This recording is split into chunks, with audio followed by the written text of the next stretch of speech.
My nightmare mother-in-law likes to reorganize my baby's nursery because I am not a good mother like her, so I made my husband give her an ultimatum. So I am currently 32 weeks pregnant with mine and my husband Felix's first child. Things have been going well, and one of the great things is that Felix is a builder, so everything with the nursery went pretty smoothly pretty fast. We agreed at the start what kind of vibe we wanted to go with it, and it's pretty much already done. Figured that we'd get it sorted as soon as possible so it wasn't another thing to worry about later. My mother-in-law has always been a bit of a nightmare but has been better since the news that I'm pregnant, though not without issue. For example, she told me that I should lose some weight and that it wasn't healthy for me or the baby. She knows that I used to struggle with anorexia and I'm not any sort of unhealthy weight. In the past, I've kept my mouth shut and let Felix deal with her. As the nursery has almost been completed, she's suddenly decided to invite herself around more. I work from home currently, and she comes in on the regular, asks me when I'm going to have lunch, and oh, could you just pop me something in too? And then we'll wander into the nursery and start rearranging things. I know this sounds stupid, but once she literally bought an IKEA bag full of stuff that she put in there. It doesn't match, but I've never said anything really beyond,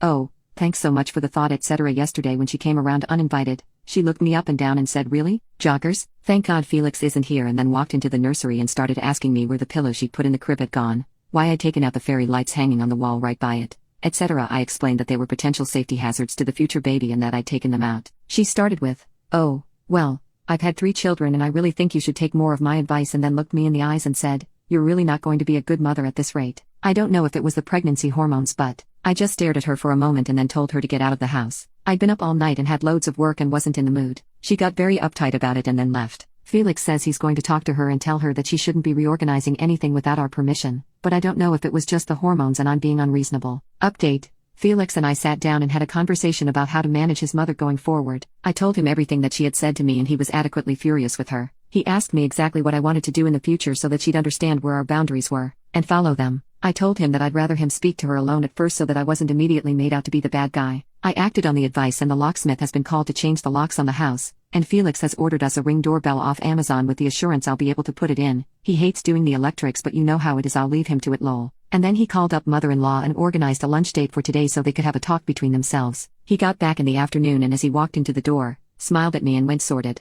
And, characteristically, went to go and make himself a cup of tea. I got a message a few minutes later from her saying she was very sorry for what she had said to me, that she was in the wrong, only going to visit when invited, not going to go into the nursery anymore, and was going to respect the rules and boundaries that he and I set for our home life and for our child. And after adding that she was sorry for the comments she'd made on my appearance. I'll believe it when I see it, but at least it's a good start, and we've all agreed to go for dinner at some point to talk about future expectations when the baby comes. I talked to Felix, and he said that she'd been offended at first, didn't believe she'd done anything wrong. And he also specifically said she hit with the spiel of, "Oh, I must be such an awful mother then," and he told her it's not about that, it's about you disrespecting my wife, our child, and our home. If you continue, you're not going to dream of being able to see your grandchild. She was apparently and unsurprisingly sulky, and he told her to apologize, and she said she wouldn't, to her credit did. Thank you all for your advice about how to handle things going forward with the locks and everything. The amount of support was crazy, but I can't thank you all enough. I feel so much calmer about the situation. I don't know if she's going to stick to what she said going forward, but at least boundaries have been set and I know that Felix has my back.